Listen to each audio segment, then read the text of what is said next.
But we can see what's happening. He is progressively moving toward the date that he's to leave office, when in my opinion, he will not. I think he'll try to stay on. And I think he'll use the awesome power of the presidency, and if he can, the United States military to stay. That's my prognostication. And I don't want to wait until he does it to take a stand. That's why I'm counting down to impeachment now. That's why I'm taking a stand now. I'm not saying to any other member that you must vote to impeach.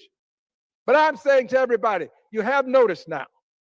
You can do all of the things that you want to do to prevent the articles of impeachment from coming to the floor for a vote. Go ahead and do that.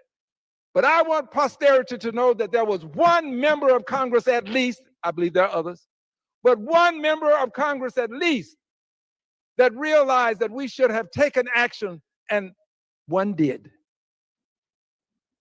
We must take this action.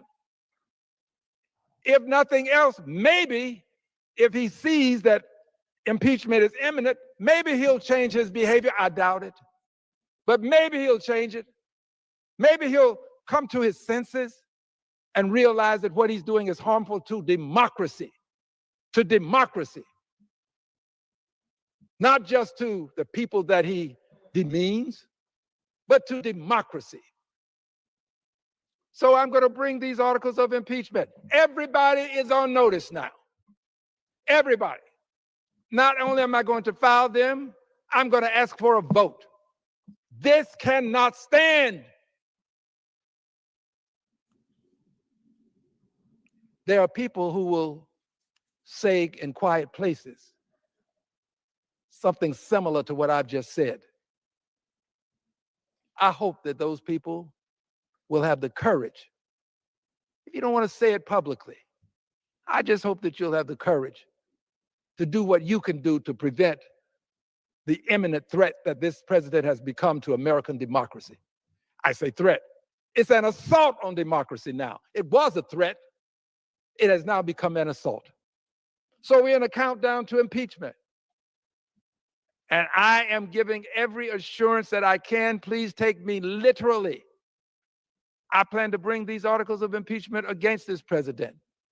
I pray that the Senate will convict. The articles of impeachment filed in the House are comparable to an indictment, but not the same, but comparable to in a sense. The Senate then has a trial. And I would hope that the Senate would vote, Republicans and Democrats, to convict and remove this president from office. That would be my desire.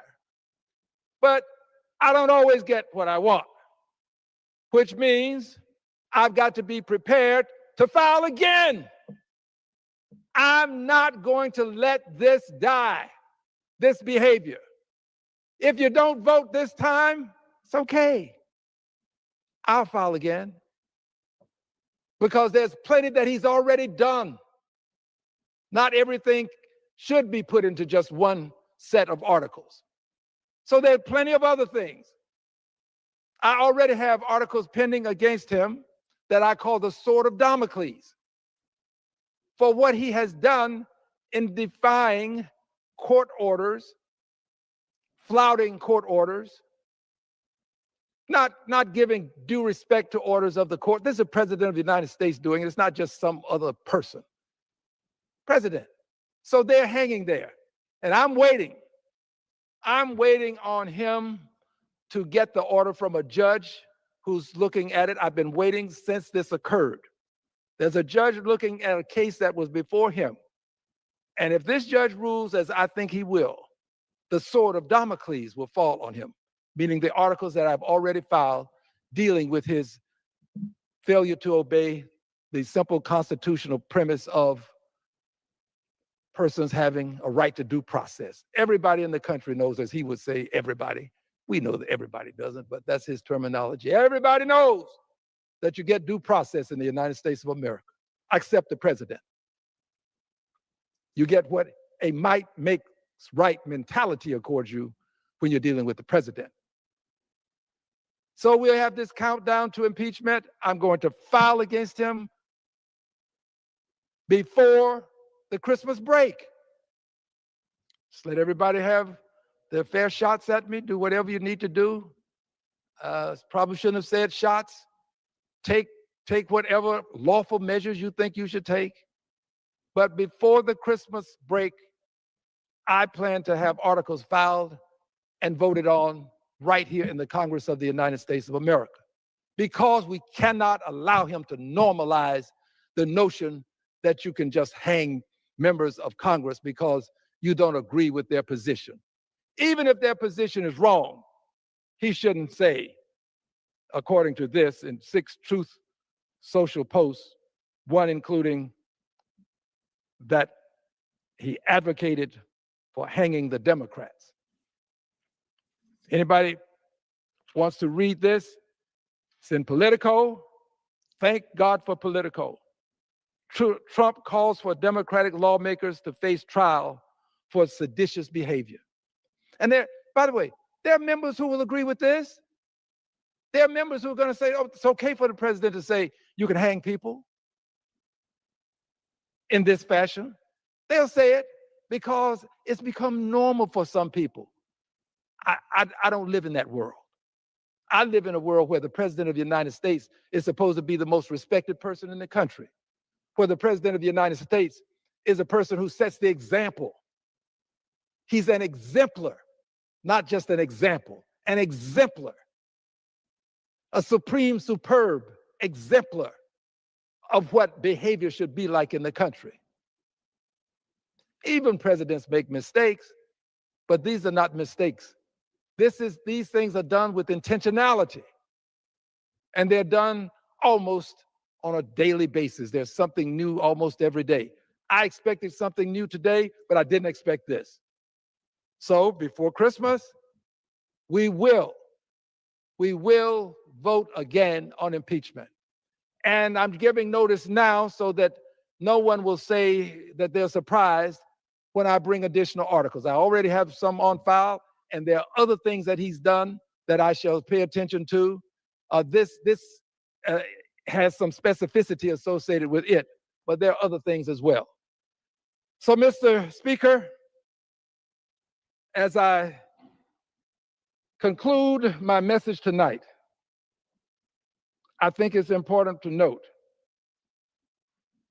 that we live in a participatory democracy.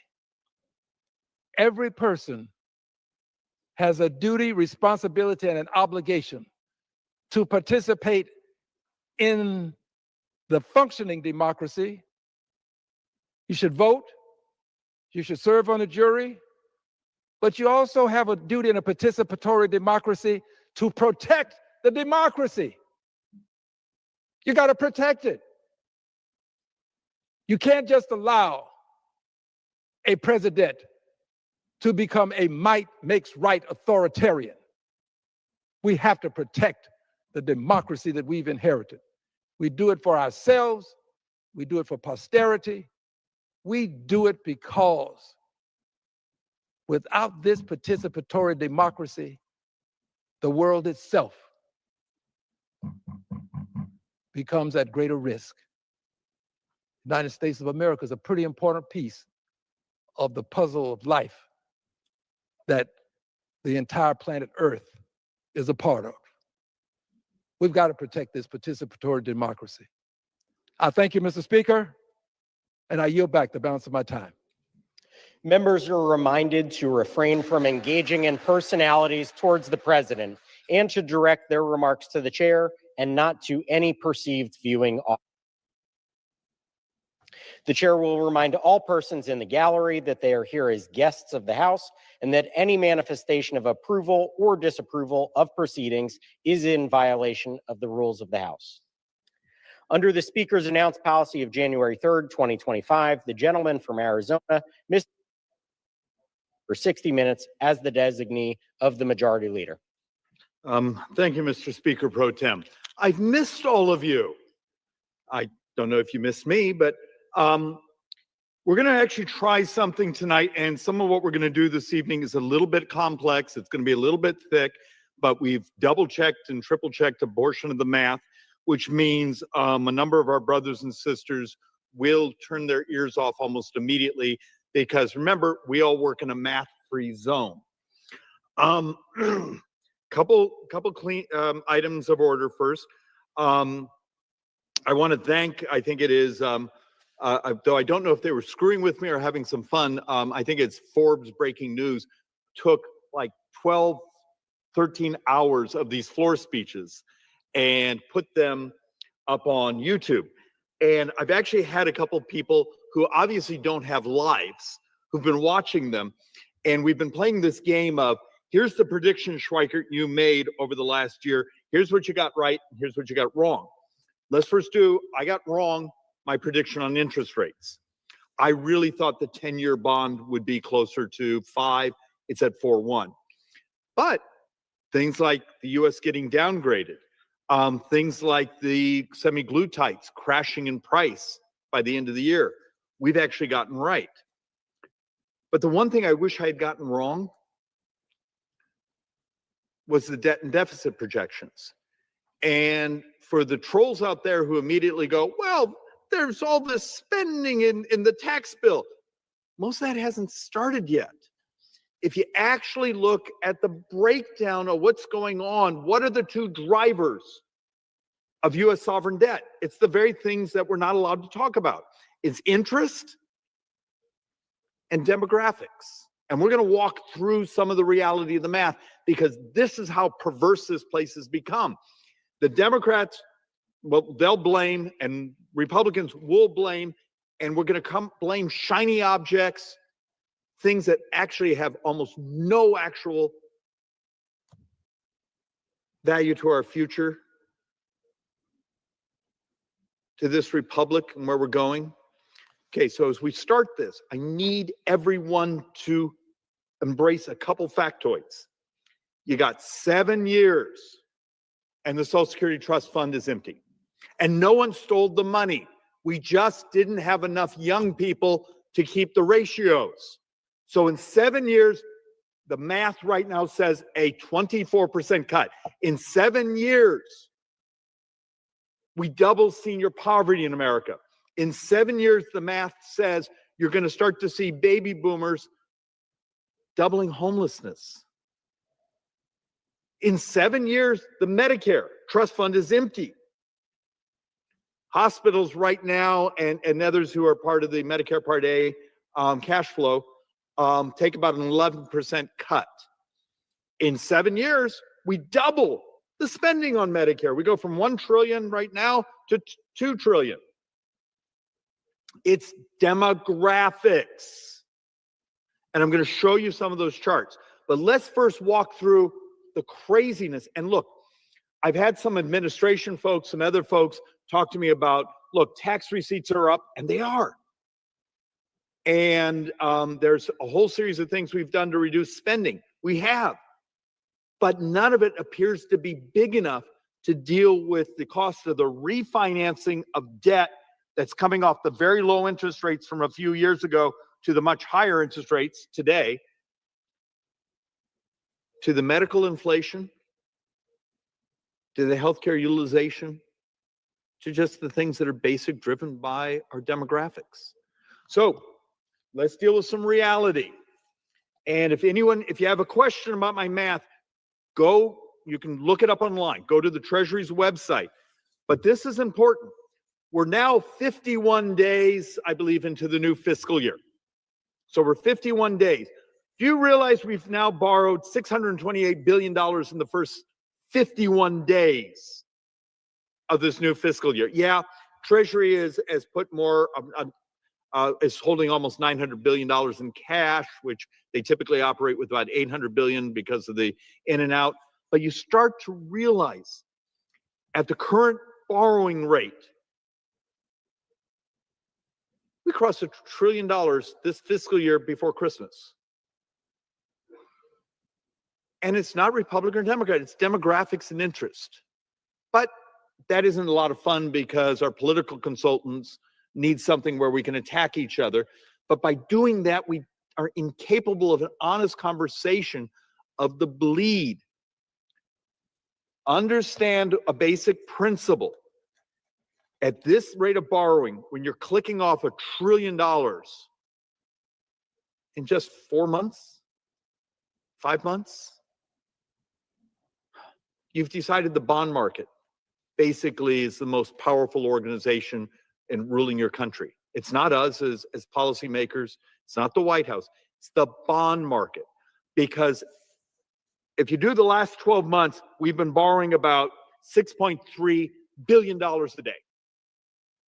So far, this last 51 days, we're borrowing closer to $12 billion a day.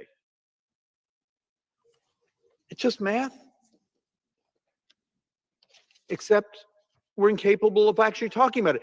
Think about these microphones here, Mr. Speaker. How many people, since we got back from the shutdown, have you heard on the left, on the right, get behind these things and say, hey guys, the greatest threat to your republic is actually the math. Yeah, this group hates something Donald Trump does. Our side doesn't like some things they do. And okay, great. The lack of civility is crushing. But one of my personal theories is the reason you just had a 40-some day shutdown is it's not like the old days where you could have bought the senators' votes. Hey, if you'll vote for us, you get a bridge. We're now having to deal with the fact you don't have cash laying around. We will borrow, and you're going to start to see this. We went from $37 trillion to $38 trillion. We did that in 71 days. And look, there was lots of excuses for this. There was, hey, we had the debt ceiling. We had to repopulate, pay back the internal debt borrowing we did, those things. Except the difference is here we are into the new fiscal year after the debt ceiling's been raised. And the burn rate still looks really similar. But I'm sure all the committees, all the leadership, all the folks who are helping us watch the bond market and the liquidity and our ability to borrow are all paying attention to the bleed rate. But it's math, it's real. And look, our debt to GDP when we closed the 25 fiscal year actually got slightly better, but we also rolled some of the borrowing into the next day, which hit a new fiscal year. So look, it happens all the time. You have strike dates of when you can actually pay certain bills, but this one isn't in question. Last year, for every dollar of tax receipts, we took in, this is customs duties, this is excise tax, income tax, corporate tax, everything we took in. We spent $1.43. This year, for every dollar we take in, our budget says we're going to also spend $1.43. How long can we do this? How long can we do this? And look, my 3-year-old, and yes, I'm this age, my wife's my age. We have a 10-year-old and 3-year-old. There's a data set out there that basically says when my 3-year-old is about 22, 23 years old, so 20 some years ago, every tax in America, every tax needs to be doubled just to maintain baseline spending. Mr. Speaker, how many people have you had come behind this mic and just said, look, is this moral? Is this really what America's all about? And yes, I'm going to show the slides that show what the Democrats say is, well, we'll just tax billionaires and rich people. It doesn't get you anything close. It doesn't close the gap, and you know it. And for our side, we're going to cut spending. Really? It doesn't get you close.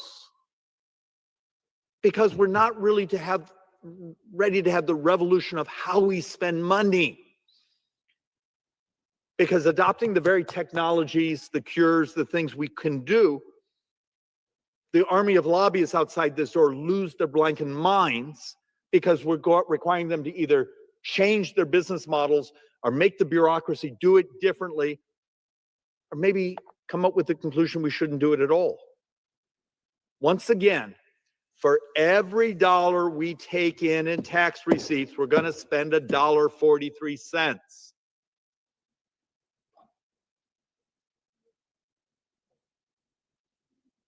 Why doesn't that almost create a sense of panic, of agina for the left or the right?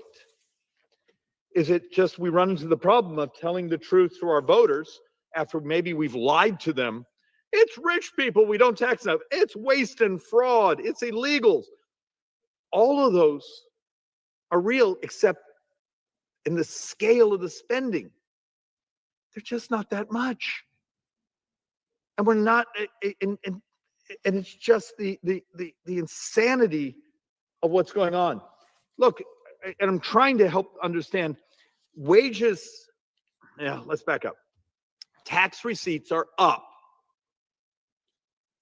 Spending is up dramatically more.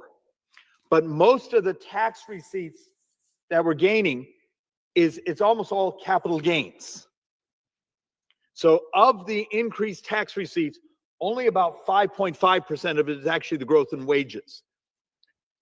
Almost 65% is capital gains. It's because the stock market's been doing well. So once again, we're back to the world of financial engineering.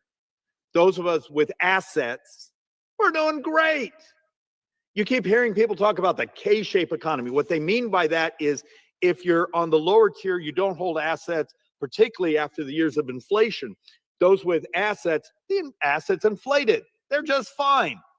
If you didn't hold assets, you are poorer today. For my district in the Phoenix Scottsdale area, I think our calculation is after sort of the first year of the Biden administration, if you don't make today at least 28% more than you did then, you are poor today.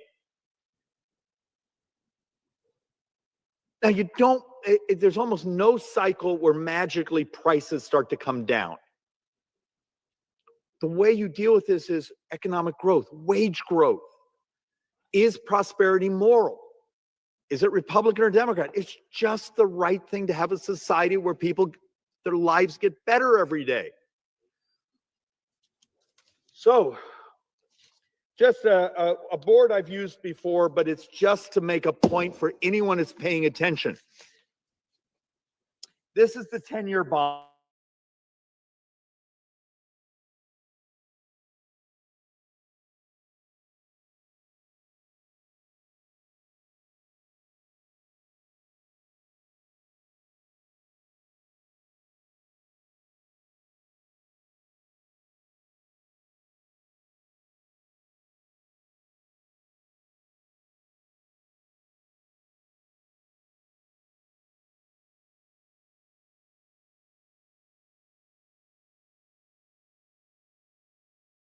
States on the industrialized countries is like number 12. Let's call it the credit stack, the ability to sell a 10-year bond. Why are other countries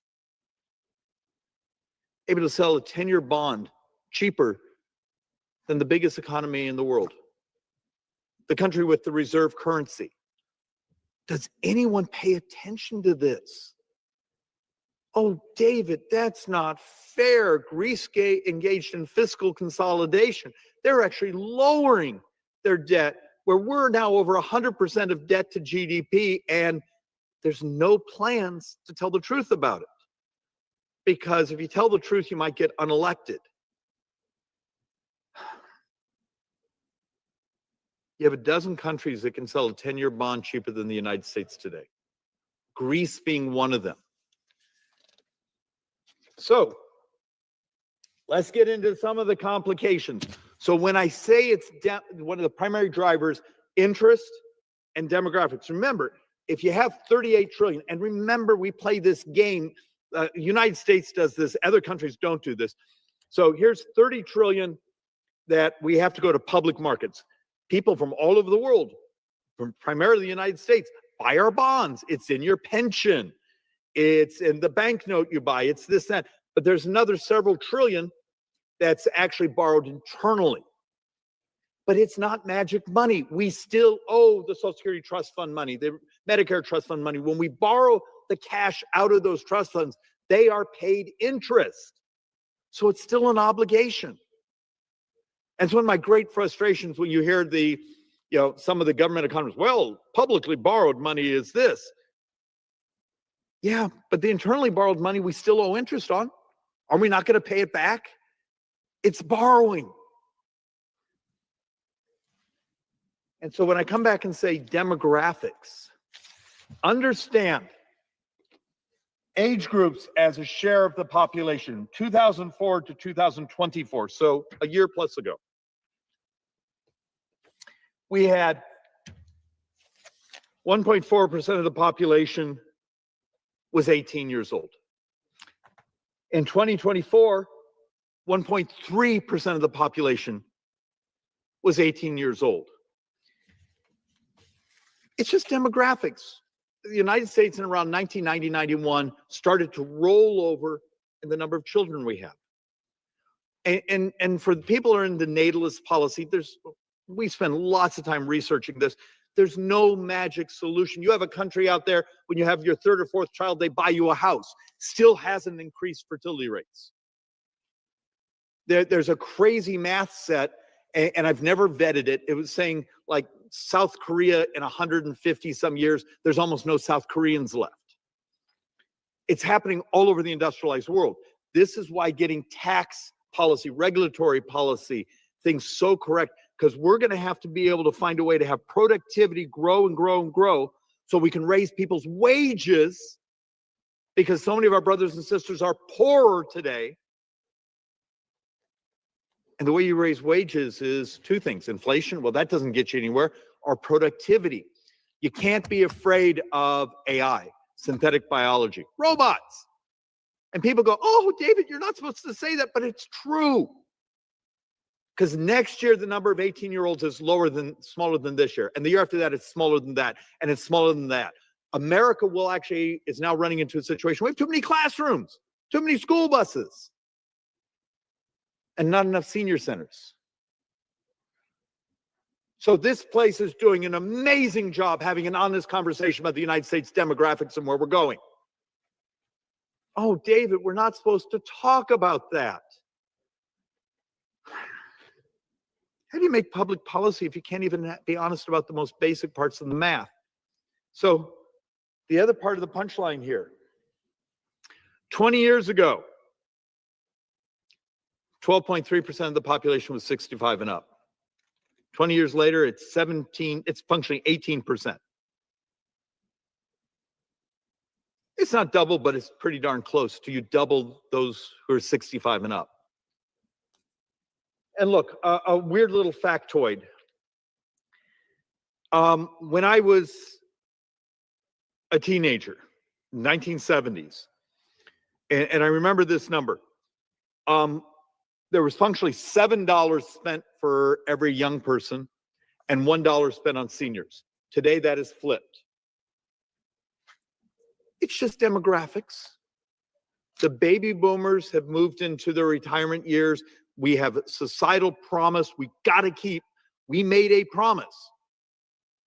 But once again, in 7 years, the Medicare trust fund's gone. In 7 years, the Social Security trust fund's gone. And we're going to lie our heinies off around here. If we just tax rich people more, and I'll show you the slides, the math doesn't work. But once again, we work in a math-free zone. So let's have a little more fun with reality. Change in population by age. Now, this board is controversial, but the math is accurate. And I'll see if I can try to describe this in a way where we can all absorb it. 2004, I had functionally 77 million that were under 18 or younger. We estimate in 2035, if we do not have immigration, remember this year we expect almost zero population growth. So let's just first do those that want no immigration. In 2035, we have only 64 million that are under 18. With immigration, you still have fewer people. And that's over 20 years. Okay, fine. Maybe that's a policy, the decision of our society. In that case, Don't stand in our way when people like me are trying to find ways to actually have productivity, wages grow.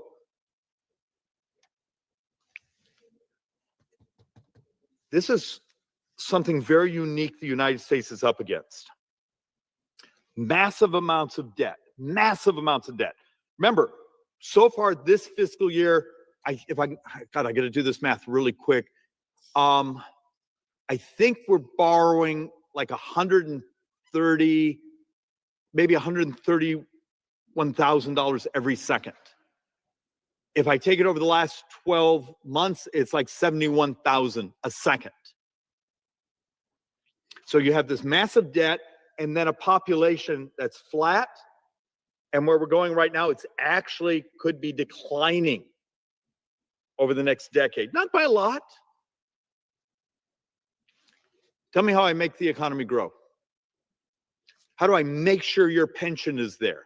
How do I make sure your access to healthcare is there? How do I make sure your wages go up?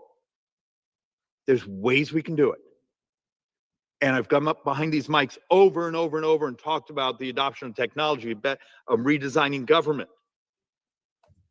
We have bills that actually would save $3 trillion, and I can't get a single other member of Congress to sponsor them because they're hard.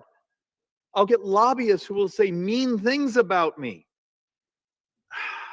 So let's keep just doing the shiny objects. Let's just keep doing the petty around it. Maybe we can actually, I think yesterday was the 14th time we've tried to reprimand or censure a fellow member. Let's just do more of that because it gives great Twitter traffic. And we don't have to talk about the fact that that day we borrowed over another $6 billion. Actually, if it's just this fiscal year, it's closer to $12 billion that day. So let's take another look. Change in employment status of native-born and foreign-born. This is something that's really, really interesting. We're actually taking a look right now for what we believe is sort of this fiscal year snapshot. We actually have foreign-born actually going down. Now, some of this is self-deportation, other things going on. We don't have enough data to completely understand it. But my problem is, I don't actually have enough folks for the civilian labor force. And look, something funky happened in this morning's unemployment numbers where a good pop in jobs, maybe almost 2.5 times what many of the economists expected. But did you notice unemployment popped up? Now that's typically saying, oh, we don't like that. I need you to think about this. We've been desperate for more of our brothers and sisters to come back into the labor force. But here's my problem. How many of those folks are coming back into the labor force because they can't pay their bills?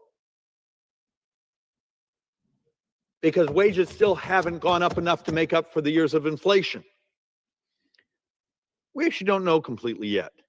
But we do know our brothers and sisters out there are stressed out of their mind. When you start to look at credit card delinquencies, car delinquencies, our impairments is the better way to phrase it. We need to get our heads out and start thinking about those policies that get the economy working, a tax code that actually gets investment in the next generation. But are we going to adopt policies? All right, let's go. Let me go jump on a landmine. Does it make sense to have a government that goes out and owns 10% of Intel? So your government is the largest shareholder of Intel. Okay. I love Intel, but I can actually show you some brilliant economic papers that say it should be three different companies. Here's the fab, here's the engineering, here's this and that. The concept of creative destruction.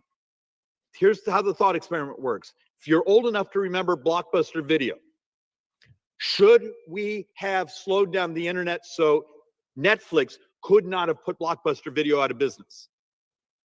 Because that's sort of what we're doing today, is we're choosing the winners and losers instead of the creative destruction that starts the next cycle of productivity. We need the creative destruction in our economy to have the rebirths of the newer, better, faster. And yes, it's always uncomfortable. It's also really great free market economics. And it's as if we've repealed the rules of free market economy in this country right now. So let's actually take another look. Now we're going to step on to the much bigger landmine. Let's talk about Social Security.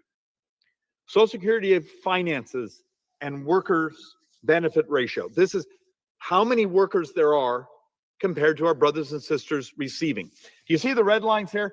This is actually the trust fund. You'll notice actually around 2020, the trust fund had $5 trillion in it. In 7 years, it's all gone. And no one stole your money. The average couple, it's a crap rate of return. You got to understand, if 20, 25 years ago, you'd been allowed to take a little sliver and put it in the markets, you'd be dramatically better off moving into retirement. 7 years, it's all gone. And no one stole your money.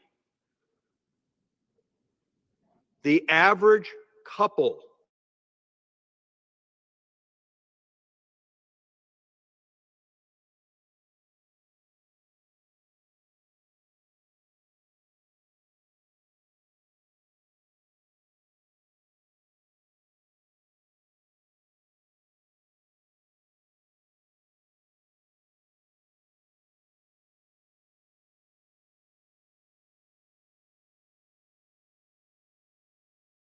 too late to do anything like that today because the population bubble is already moved into their retirement years. So here we're at 7 years, that trust fund's gone. But what's also interesting, it's a little hard to see in this chart, as we get in the outer years, you're getting to the point where you have 2.2, 2.3. So you and your spouse, you and your partner functionally will have one retiree. And that's the way the system was designed. They didn't think about, when they designed things like the Social Security Trust Fund, that we would have a day when the population of young people in the United States actually was declining. It's demographics. We know the math. We've known for how many years we had baby boomers, and 67 million of them. Yet this place, because it's crap politics to tell the truth about math, we lie. We make up things. Well, if we tax billionaires, I'm going to show you boards that every dime of every billionaire in America would only run the government 9 months. And also you'd put the world into a depression because most of that value is actually in stocks. So if you happen to have some stocks in your retirement fund, it's all gone. We're going to crash everything. But it's a thought experiment.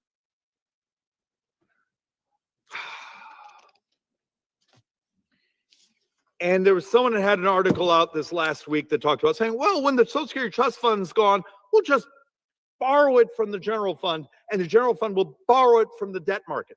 Okay, let's see. When you start to look at the scale of debt, you see the red here? That's already where we're going. That's already in the baseline. This line here of exploding up, that's as if we took the Social Security Trust Fund, and this isn't even with, I don't believe this even has the Medicare Trust Fund, which is also empty in 7 years.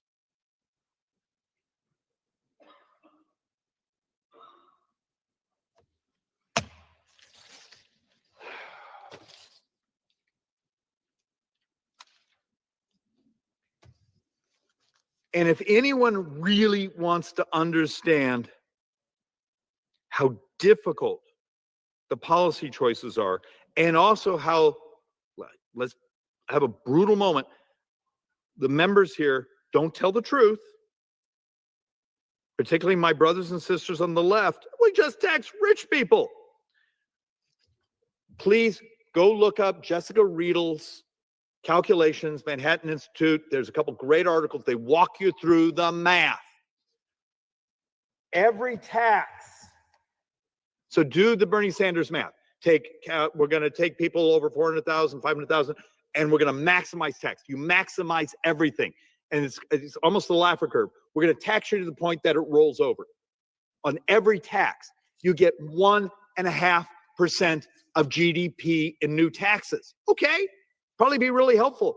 On the Republican side, the things we talk about cutting, we only get about 1% of GDP. Last year, if you do the internal borrowing, we borrowed about 7.6, 7.4% of the entire economy. We're actually looking in 2035, we're going to borrow 8.4% of the entire economy. And the solution I get from the left covers 1.5%. Often the solution I get on my side is 1%. Does anyone see the math problem? But we're all going to go home and talk to our partisan audience and say, if I just could tax you, if I just cut things, maybe we have to do that, but it doesn't get you close. Once again, 1.5, taxing all the rich people. 1% of GDP. And the cuts we have actually articulated. I got 2.5. In 9 budget years, we're borrowing 8.4% of the entire economy. And that's assuming interest rates don't go up. Remember, in 9 years under today's interest rate scheme, 30% of tax receipts go just to interest. If interest rates go up 1%, it's 45% of all tax receipts of the United States in 9 years would go just to interest. And I'll say this, I've said it how many times behind these microphones, and people go, David, that's interesting. Please never say that again because I don't want to actually have to explain this.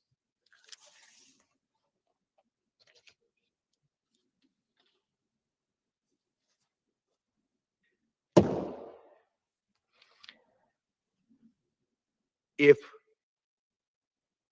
we do the math, take every billionaire in America, and you could get full face value, sell everything they have, every stock, every yacht, every this, every that. Okay, great. You covered government for 9 months. And it's assuming you don't put the world into a depression, you don't crash all the stock markets, you don't crash all the asset markets. It covers 9 months.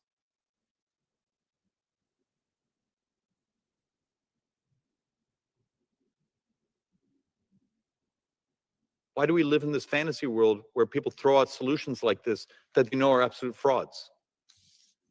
Because it's great politics, it's crap math. So let's actually go on to one of our current debates. I watched someone come to the floor yesterday on the subsidies on top of the subsidies in the ACA. Let's call it Obamacare because that's the common vernacular, but it's the ACA. And we're having the debate because the Democrats actually did these enhanced subsidies on top of the subsidies. And those subsidies expire. Okay. Well, here, let me do this one backwards so there's a little more understanding of the line. How much of the healthcare population in America is actually in the ACA? It's really important. 48% is employer sponsored. 7% we believe is uninsured. Veterans are about 3%. Medicare is 18. Medicaid is 22. Now, over the next couple of years, that flips. Only 7% of the healthcare population is actually in the ACA. Okay, that's the entire population that's receiving subsidies today. The enhanced subsidies, so the subsidies on top of the subsidies, is a fraction of that. Now you got to also take a look at what's wrong in that math. We actually keep looking at these numbers over and over and over. We've been analyzing them with our joint economic economists. And I have a couple PhDs in healthcare economics. And we're trying to understand what the hell's going on with these numbers. But you start looking at it after the COVID subsidies. Do you know you got 41% of the population that's actually supposed to be just receiving government subsidy to make it more affordable, and they're paying zero? And you understand what they did with the subsidies on top of the subsidies. They took populations 400% of poverty and up. And in some areas, you have 4 or 5 kids. You have people making $400,000 or $500,000 qualifying. Except that it's a small population of them, but they still would qualify. and why this is important, and Mr. Speaker, if I could have some way to burn this into people's psyche, what the ACA, Medicare for All, the Republican alternative had better actuarial distribution, but they've tried to turn healthcare into financial engineering. What you've done is financing, is subsidies healthcare. Well, we'll tax these people and we'll subsidize this population. And listen to the debates here. It's about subsidies on top of subsidies. It's financial engineering now is healthcare. And why it's healthcare is because it's easy. It makes the lobbyists happy. It makes the people receiving the money happy because no one gets cut. No one has to do a new design. No one actually has to adopt new technology. No one has to fixate on our brothers and sisters. If obesity is 47% of U.S. healthcare, none of the money goes to making our brothers and sisters healthier so they live longer and they don't have multi-chronic conditions because we're just going to subsidize them. It's perverse. Could you imagine the $35 or $40 billion that the Democrats are demanding for the subsidy on top of the subsidy for populations that are upper income? If some of that money actually went to lowering the actual cost of healthcare instead of the financial engineering of subsidizing insurance companies, because that's what they're talking about.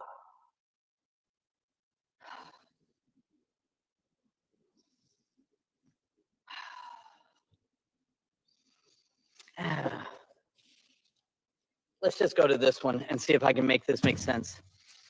This is a bit complicated, but we've been trying to do the analytics of how much the subsidies have screwed up the price of healthcare.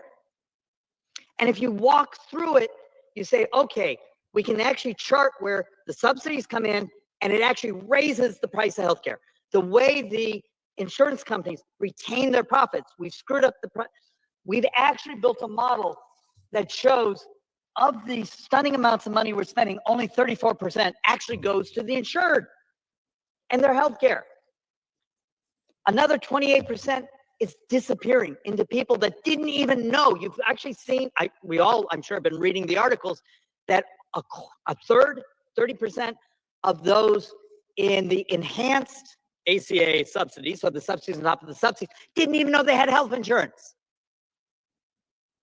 A couple of days ago, you saw someone got convicted of or pled guilty to a couple $100 million fraud scheme where they were signing people up, getting the money, getting the government subsidies, those things. And the people had no idea they had insurance because they really didn't. They were just taking the money. The system is absolutely screwed up. And we have 38% disappearing in the insurance malaise. This is what we've turned healthcare into. It's a financing. I beg of my brothers and sisters here. We have pieces of legislation, dozens of them, that would change the cost of healthcare. When we think we may have spent $25 to $35 billion last year in duplicative MRIs, X-rays, CTs, ultrasounds, why not a simple piece of legislation when you get your MRI, it's attached to this thing so it's portable to your next doctor. Is that scary? Except the lobbyists show up and say, David, you don't understand. The duplicate scans are part of our profit model. Oh, I'm not supposed to say that out loud. We have dozens of things like this. We've turned healthcare into being about the money instead of our brothers and sisters living better, living healthier. How about if some of the money goes to the cures so we don't finance your misery? We finance your freedom from that misery.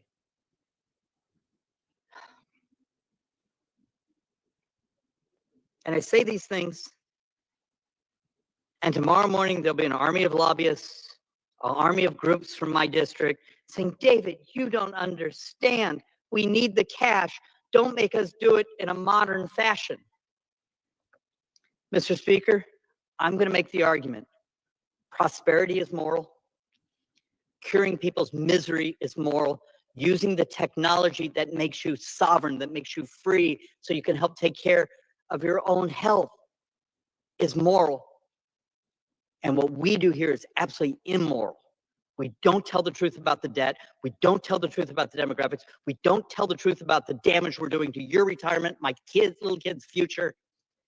And we don't tell the truth that if we would actually legalize technology, and I'm serious about this, legalize it,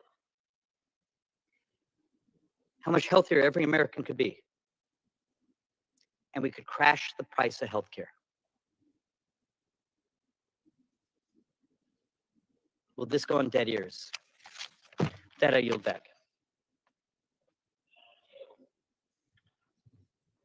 Under the Speaker's announced policy of January 3rd, 2025, the chair recognizes the gentlewoman from Illinois, Ms. Ramirez, for 30 minutes. Mr. Speaker, I ask unanimous consent for all members to have 5 legislative days to revise and extend their remarks and include any extraneous material on the subject of my special order hour. Objection. Thank you, Mr. Speaker. I would like to start my special order hour honoring someone who has been monumental in my life. And so I rise today to honor the life and legacy of my pastor and friend, the one, the only, Reverend Fernando Ciaba. It is hard to fully describe the impact that he had on my life and how much I will miss him, blessing me with Dios te bendiga, hermana. Pastor Ciaba lived a life that exemplified love for God and for his neighbors. I met Pastor Ciaba at Humboldt Park United Methodist Church when I was just 15 years old. He invested heavily in my spiritual and professional development, both as my pastor and as board chair of Humboldt Park Social Services, now Center for Changing Lives, the organization that I had the honor to be the executive director for 9 years. Mentoring leaders, particularly women of faith and leadership, was one of Pastor Ciaba's greatest gifts. Over his impactful career, he served 8 congregations. And even after his retirement, he continued serving, mentoring pastors, being registrar for the John Wesley Theological Institute, volunteering at a food pantry, and leading at Euclid Avenue United Methodist Church. Pastor Ciaba had a gift for thoughtful planning. He was so detail-oriented, humble, and truly the best listener. In true Pastor Ciaba fashion, he planned his own funeral, and he requested his eulogist preach on John 1:16. From his fullness, we have all received grace upon grace. While he may have defined his life by grace, we all benefited from the grace he extended to us. He wanted the best for all of us. He advocated for immigrants, people who were unhoused, people who were struggling with substance abuse. He truly lived a life of love in action. He taught us to love God, to serve our community, to seek justice, and to welcome our neighbors with open arms. Today, on behalf of Illinois' 3rd Congressional District, that young person that you mentored, you supported, and you believed in, has the greatest honor to commend you here on the House floor, on the House of Representatives, to commend the life of Reverend Fernando Ciaba for his legacy of love, of joy, and service. We express our sincere condolences to his wife, Judy Ciaba, his 3 daughters, Erika, Marta, and Ruth, and his entire beloved family. May his memory be a blessing that sustains our fight for justice, and may he be welcomed in the company of saints and ancestors as a good and faithful servant. Rest in peace, Pastor Ciaba. Rest in peace. And Mr. Speaker, I also rise today to honor someone else. Today, I want to honor Marisol Velez, known as Pinky Ring. She is a rooted revolutionary Puerto Rican MC from Chicago decolonizing minds as a rapper, as an educator, as a mentor, and as a speaker. As a cultural worker and disruptor, Pinky's music ignites our imaginations and sustains our struggles against displacement and erasure. As an educator and mentor, she shapes the next generation of creative changemakers through culturally rooted programming and radical care. Pinky is a Grammy U mentor. She sits on the National Advisory Board for Music Will and serves as a U.S. hip hop culture ambassador to facilitate cultural diplomacy programming and conflict transformation through music.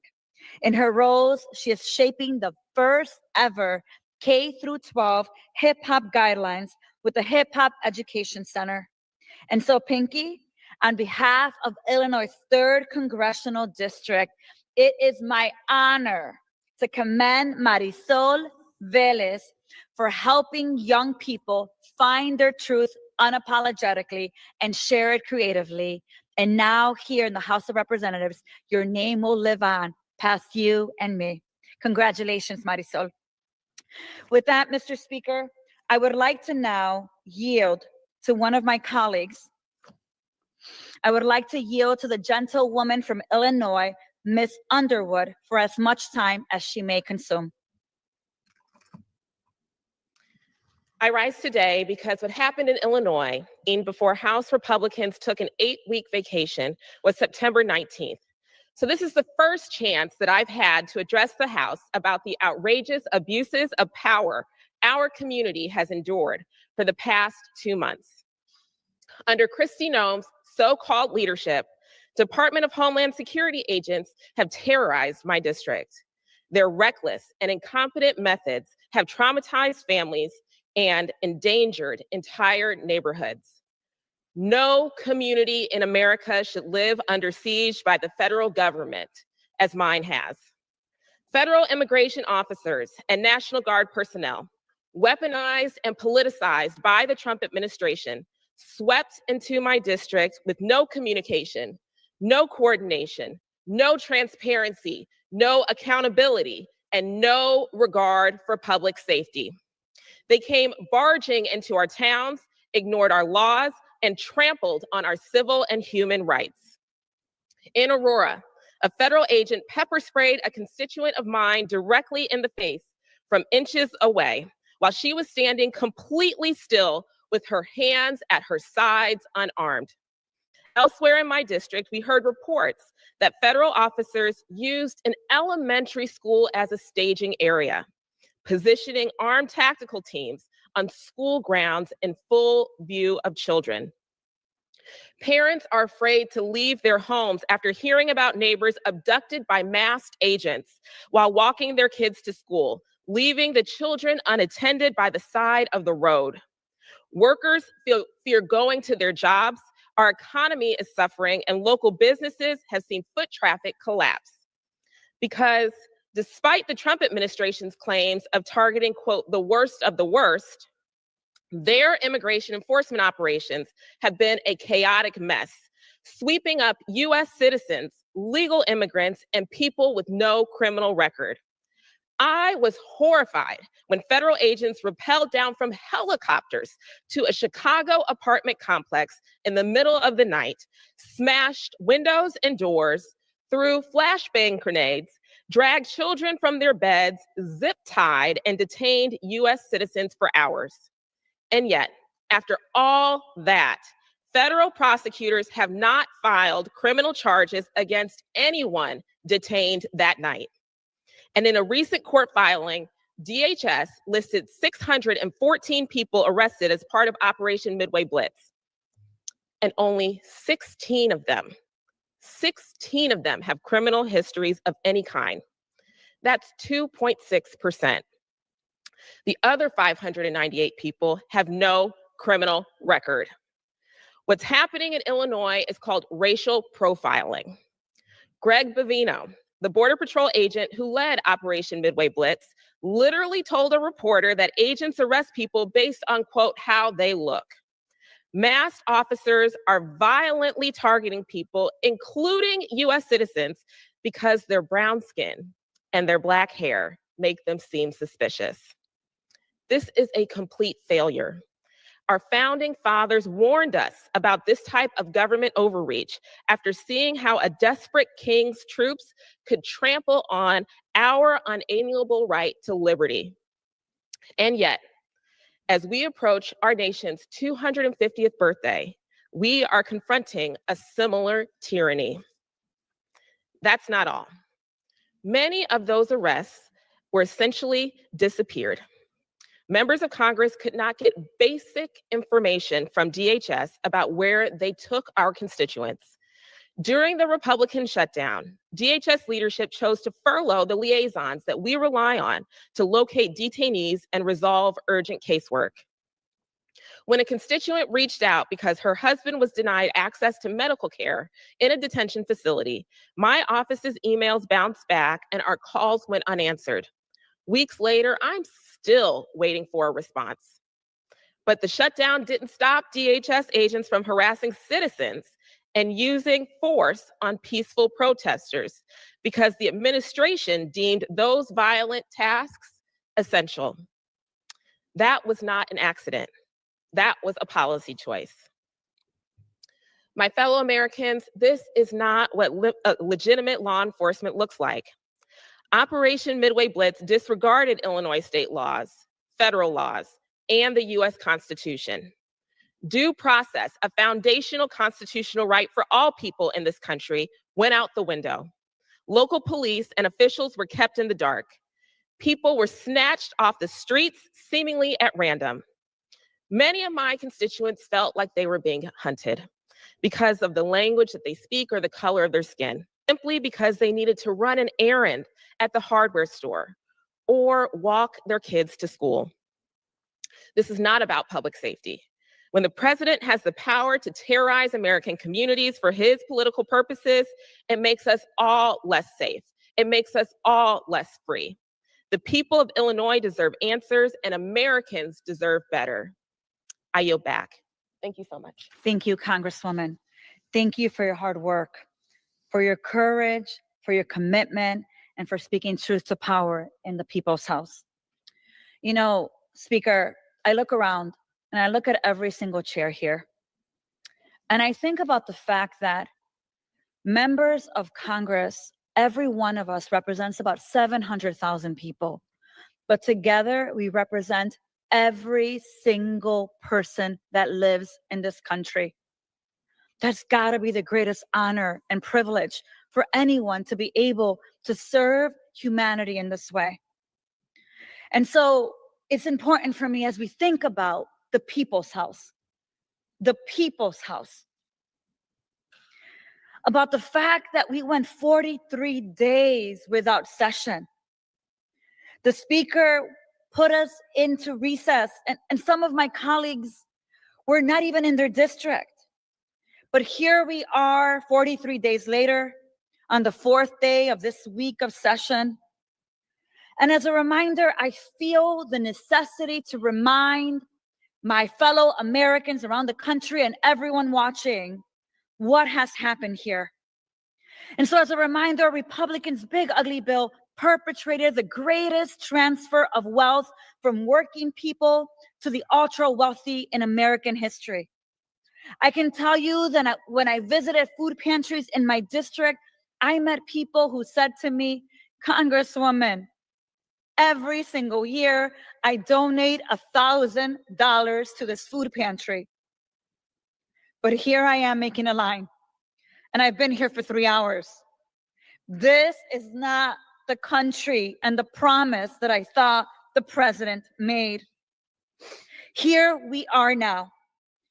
This week, instead of actually fixing healthcare, instead of passing legislation where we're actually strengthening the safety net for our constituents, instead of working together to build in the People's House, we are here filled with censures, and this week Republicans are attacking more of the programs that our fellow Americans rely on, resolving that programs like Social Security, Medicare, unemployment, insurance, workers' compensation, and more are horrors.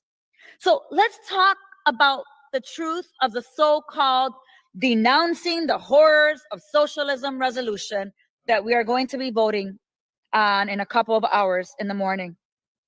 Republicans must despise you and hate the idea of seeing our communities thrive. Look, Republicans are quick to steal the programs and services you rely on to bail out the ultra wealthy and big corporations. So we know that it's not the subsidies or supports that are the problem.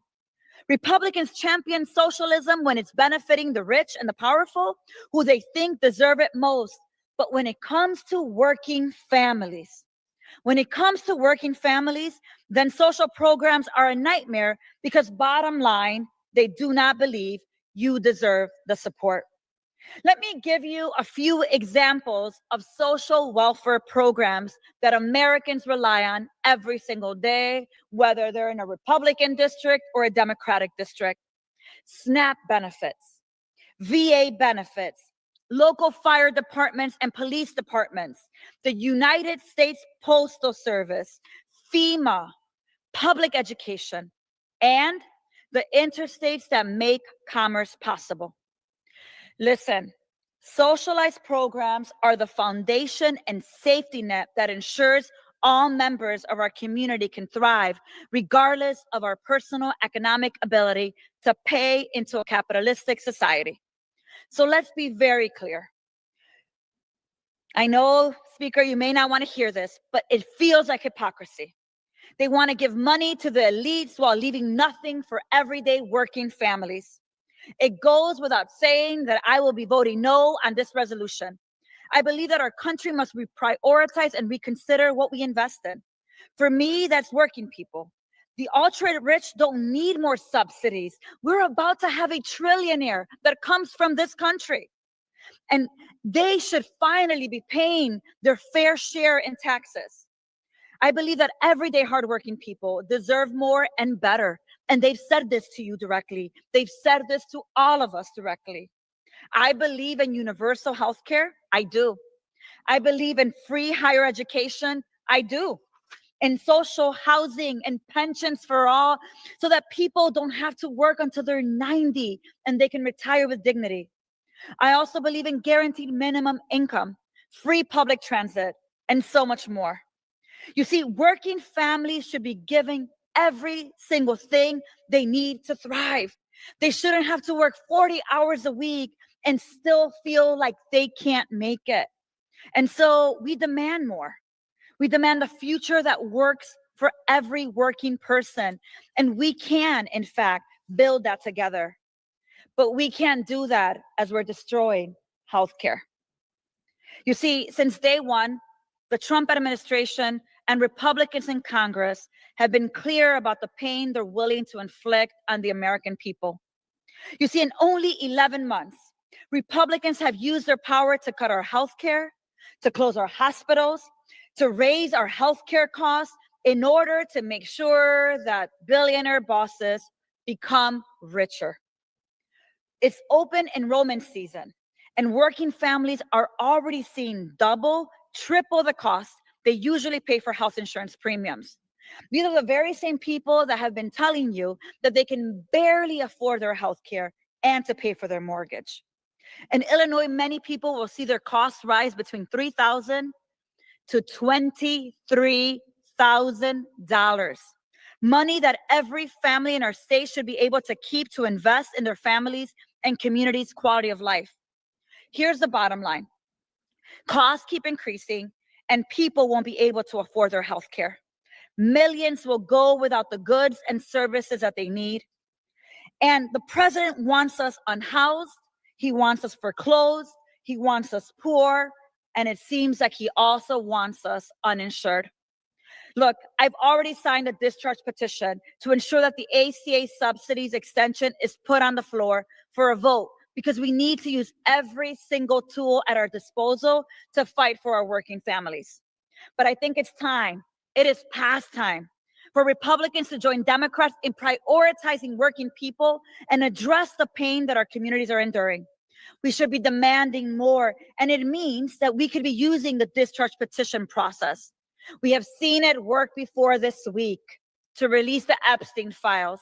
we can do the same thing and get to the magic number of 218 members of Congress who care more about their constituents than they care about a dictator, who care more about their constituents than they care about insurance companies, who care more about their constituents than they care about billionaires. Because here's the bottom line. We must demand more. Every member of Congress who says they care about healthcare and working people, it doesn't matter if you're a Democrat or you're a Republican, needs to sign the discharge petition and take action on the rising cost of living. And Mr. Speaker, people keep saying, so where does my money go?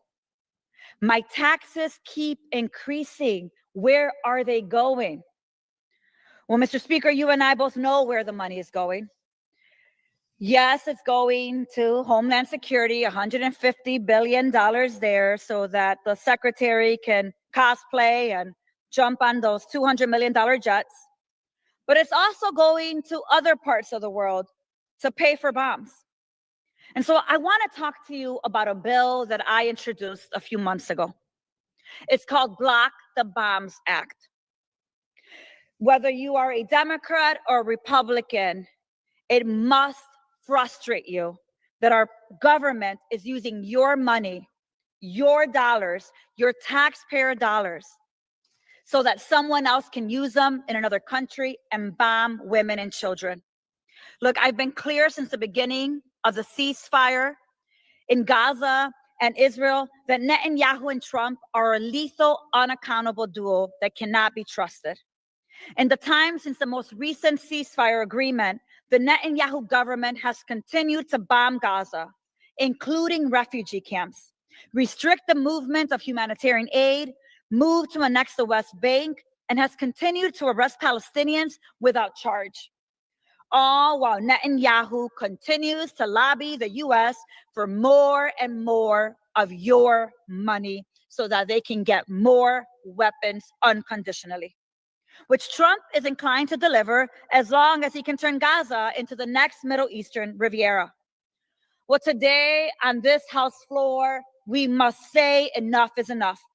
Congress must assert its oversight authority and withhold the weapons that are still being used right now, even in the midst of this so-called ceasefire, to violate US and international law. And that is why we must continue to demand that Congress pass the Block the Bombs Act as a first step in accountability and oversight. Do not be fooled into thinking that blocking bombs is no longer necessary. The only thing that will actually affirm a permanent ceasefire is the oversight that this body gives. It is needed more than ever because every member of Congress should join us today. So, Mr. Speaker, as I prepare to close, I think about the moment we're living. I think about the children in schools who are wondering what the future will look like for them. I think about the responsibilities that we all took when we took an oath to protect the Constitution, to protect the well-being of our communities, to uphold the Constitution, and to honor our constituents. And I have to tell you that these last 11 months have been painful. I will tell you that as someone that lives in the city of Chicago, I never thought that I would say that I knew what it felt like to feel like you're living under siege. As a Chicagoan under the leadership of Kristi Noem, we have felt like we've lived under siege. I know firsthand what it feels like to have a Black Hawk helicopter surrounding your home every other day because they're getting someone else. They're arresting another mother in front of a school or tear gassing someone else who's just recording. I know firsthand the terror that DHS immigration raids have had on our communities. We have been surveilled. People have been threatened. A 1-year-old was tear gassed. A US citizen child tear gassed. A pastor was pepperballed 7 times. Subjected to warrantless arrest, precision immobilization technique maneuvers, kidnapped and disappeared. Neither Trump's administration nor DHS cares if you're a US citizen, a baby, a senior, or a pastor. There is no respect for the rule of law. Terror has been unleashed on American cities, and they think that as long as they issue a statement with whatever fabricated lie that they have created, that they can continue to get away with it. So I want to give you 3 examples of what I'm talking about. On Saturday, October 25th, Border Patrol agents aggressively disrupted a children's Halloween parade and terrorized and injured a 67-year-old US citizen. A 67-year-old US citizen, pulling him out of his vehicle, tackling him to the ground, and detaining him, arresting him. On Saturday, November 8th, ICE agents pepper sprayed a family and their 1-year-old child as they were leaving Sam's Club. A 1-year-old girl, a baby. On Friday, October 10th, an unmarked vehicle driven by federal agents crashed into Diana Figueroa's vehicle, and they exited the vehicle with weapons drawn to her to forcibly drag her out of her car and arrest her, a US citizen. So here is my question to my colleagues in the People's House. If DHS cannot be held accountable, if we can't do our oversight work, if we're obstructed from conducting oversight, if they are systematically undermining our civil rights and perpetrating violence in our communities, then what is Congress's responsibility? Let me say this. The answer, Mr. Speaker, is very clear. We must strip away every tool they are using to terrorize our communities. We can start with the taxpayer dollars they are using to harm Americans. It is time for us to begin defunding ICE. With that, Mr. Speaker, I yield back. The gentlelady yields.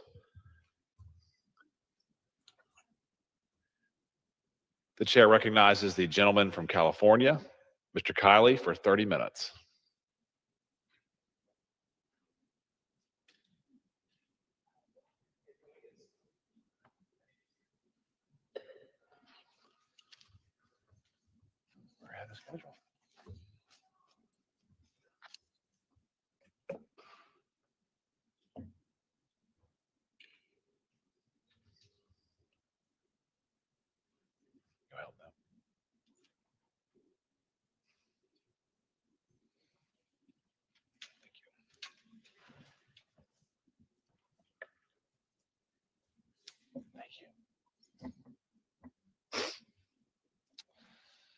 Mr. Speaker, this last month, Nevada County, indeed the entire state of California, lost one of its finest, its truly great citizens.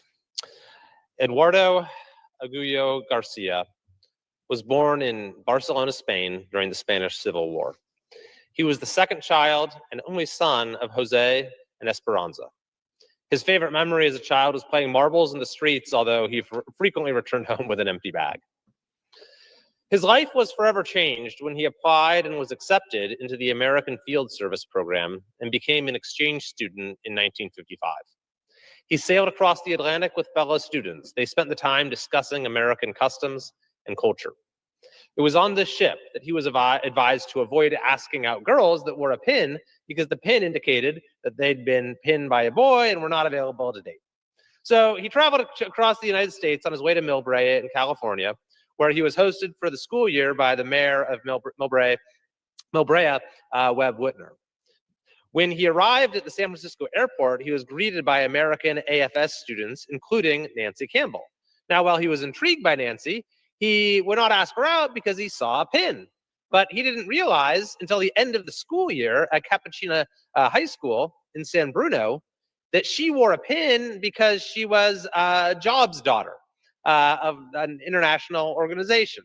So it was not the type of pin that he thought. So when he discovered that she was not actually seeing someone, he immediately asked her out. After Eddie graduated from Capuchino High School, he returned to Spain to complete his compulsory military service. After the military, he went to work for a chemical company in Spain, and he and Nancy continued their relationship via letters and visits. As Nancy neared completion of her degree at Cal Berkeley, he asked her to marry him. They were married in California in 1961, and moved to Barcelona for several years. Their daughter was born in 1963, and 8 months later, they moved back to Northern California. Eddie was importing and selling sporting rifles and ammunition, but turned to wholesale decorative accessories, starting his company, Garcia Imports, out of the garage of their house in Mel Brayo. Soon it grew to a small warehouse in San Bruno, then a bigger warehouse in San Mateo, and then in Redwood City, and finally in Hayward. He traveled extensively for business, both overseas and in the United States. And he achieved one of his greatest goals by becoming a citizen of the United States in 1973. After over 40 years in the home furnishings industry, working side by side with both his wife, Nancy, and his daughter, Barbara, he and Nancy retired in 2008. In 2009, they moved to Grass Valley. They were not entirely sure what they wanted to do in retirement, but they met some wonderful friends and soon became very involved with the Tea Party, the state of Jefferson, and the Nevada County Republican Party. It was a full-time passion for both Nancy and Eddie. Eddie joined the Nevada County Fairgrounds Foundation in 2011 as a director. In 2015, Eddie and Nancy, as well as daughter Barbara and son-in-law Larry McDonald, were named the Family of the Year by the Nevada County Fair's Board of Directors. The board chose the Garcia McDonald family for their volunteer efforts, their vision for the foundation station, and their ongoing support of the Nevada County Fairgrounds. After nearly 60 years of marriage, Nancy passed in 2020, which was, of course, such a great loss for Eddie. But he stayed busy in the last several years, supporting political campaigns, keeping an eye on local politics, and working to improve his adopted country. He was very passionate about the candidates he supported and traveled with friends to support those candidates wherever he could. And he continued to pursue his passions right up until he passed peacefully and quickly on October 9th, 2025. Eddie, we miss you, my friend, but your legacy will be felt by our community forever.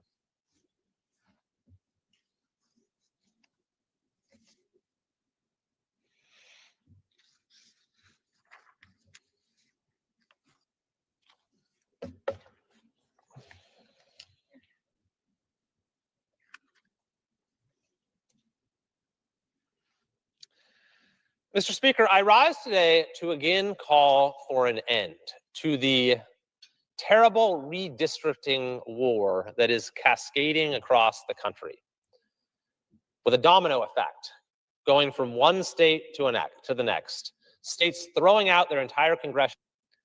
At this point in time, we have seen Texas and California both adopt gerrymandered maps, although both states now find their new maps being challenged in federal court, which adds yet another element of uncertainty for representatives and constituents alike.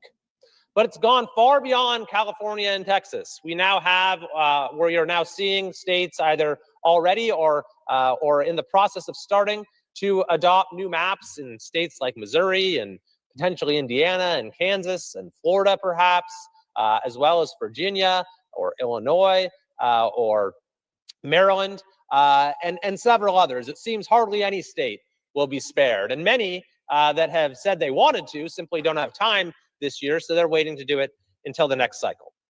It's gotten completely out of hand. It's gotten to the point where we could get into this world of rolling redistricting, where district lines are never settled for more than a couple of years, where the connection between voters and representatives is continually being severed. So I have called time and again for an end to this redistricting war, for an armistice. And the fact of the matter is that there still is an opportunity to do that.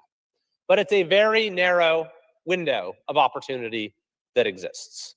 My bill, HR 4889, would bar mid-decade redistricting in every state in the country. And this makes sense as an act of Congress under our Article 1 Election Clause authority, but it makes sense in particular because redistricting itself is a creation of the Constitution, of the federal government, which says that it has to be done every 10 years. And it's only a new phenomenon, a fairly recent phenomenon, where states are deciding to do it more frequently than that. So we can, as a House, pass this measure, and I believe if it were brought to the floor, it would pass overwhelmingly to stop this madness in every state in the country. And the reason I say it's a narrow window is because the filing deadline in Texas is coming up on December 8th. And realistically, nothing that we do here would affect the map in that state after that point in time. So that is really effectively the deadline.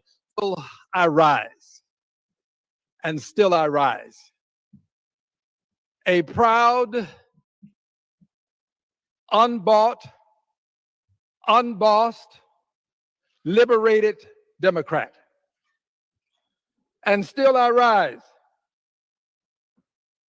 Censured, but not silenced. And it's important to have this photo tonight because it will get us into some very important issues.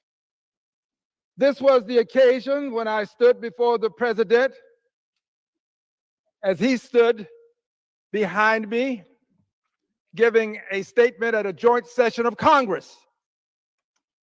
I was seated right over in the third row up. And the president started to talk about his mandate. I collected my portable items and I was about to make my way out to the aisle so that I could traverse my way out through the doors. That was my means of peacefully protesting. But as I moved and he talked about his mandate, something came over me. It was spontaneity, it was not contrived. I stood and I said to the president, "You don't have a mandate to cut Medicaid." That was what I said. Now the press has distorted that, a good many of them, these opinion makers, opinion shapers. They want to define people and define what you say, notwithstanding your having said something contrary to what they'd like to hear. So they've said that I said he didn't have a mandate. I never said he didn't have a mandate. I said he didn't have a mandate to cut Medicaid, and I still stand by it. By the way, it became something that people across the country agreed with. So I said it, and then I left.